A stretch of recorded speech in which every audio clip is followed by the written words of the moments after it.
Hey, what's going on, guys? This is Bryce Lewis here, and 3 weeks out from the Arnold.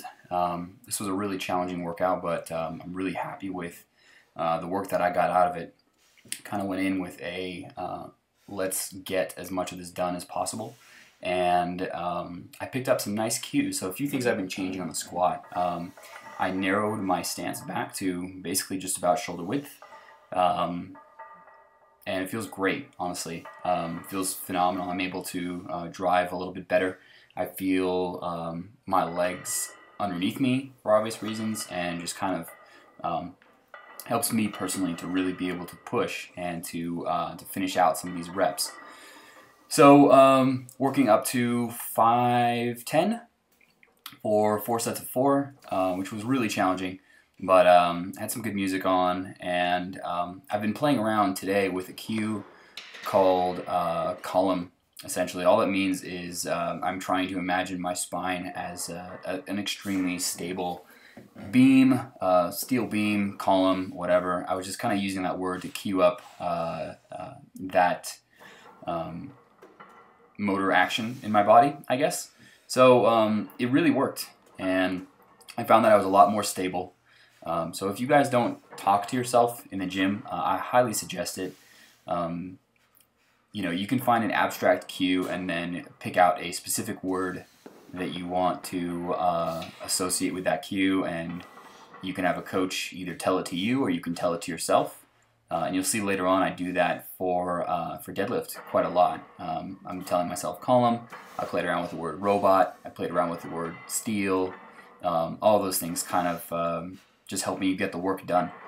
So don't be afraid of volume in the gym unless you're at a commercial gym and you get yelled at or something like that. I think it really helps, honestly. So yeah, column was the cue of the day. So getting through these full depth on all of them, and I'm generally happy with the speed. Last competition cycle, the workout that was similar to this one, we got up to 4 sets of 4 at 495, and I'd have to say that with an extra 10 pounds on the bar, this is feeling faster this time around than it was last time. And I say that right on cue as there was a grinder on the screen. So anyway, I'm super happy as far as that goes. What else? As far as technique goes, like I said, I'm trying to think less about that, honestly.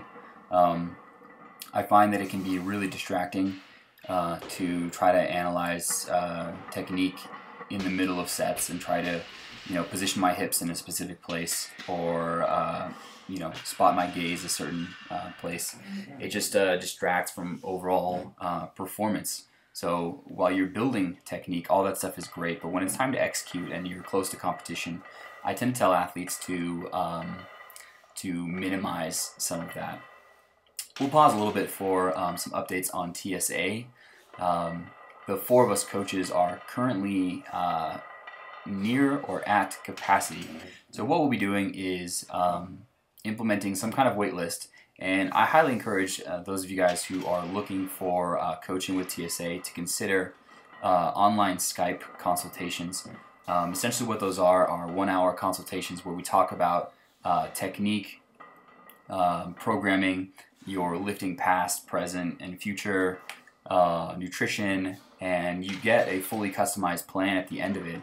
It ends up costing less though, and the only difference is that it's less hands-on. So we really only create the program at the beginning, and you run it on your own, and then we touch base again in 8 to 12 weeks, make some changes, and keep you progressing. So it's a way to get fully customized program at what we think is a very reasonable price. It's $100 for the Skype consultation, and any follow-up consultations are 20% off, because we want to encourage athletes to check back in and make changes to the training plan and not just stick with something that may be outdated for them. So getting back into training a little bit, these are just cues for bracing. Just pulling the bar barely off the ground and making sure that I'm fully braced and that nothing is moving without me wanting it. Also, by the way, I've been finding hyperextensions before both squat and deadlift really, really nice. In the same way that I found those ab rocks as part of my warm-up, something successful for cueing good abdominal tension. And, you know, the same is true for posterior chain. So I'm going to shut up a little bit because you'll hear me kind of muttering to myself as far as self-talk. And I want to give you guys a little flavor of what that's like. Come on. So anyways. Fucking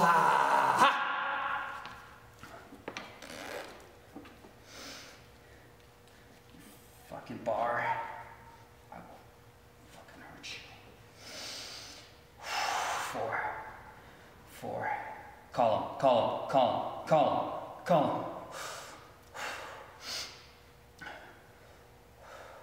Call him.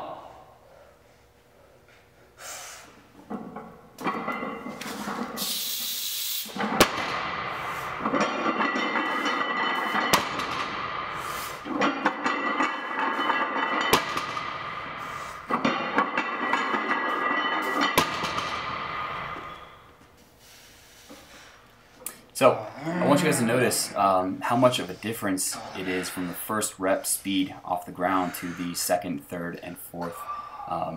That potentiation coming in after that first rep is always there. I think especially more for deadlift.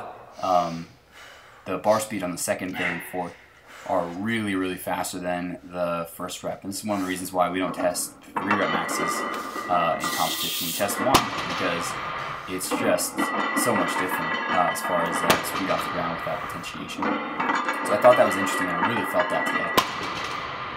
Anyway, tough session, but I'm really happy with the way deadlifts finished out, and looking forward to the next few workouts as we taper up and into the Arnold. Take care, guys. Come on, steal. Still.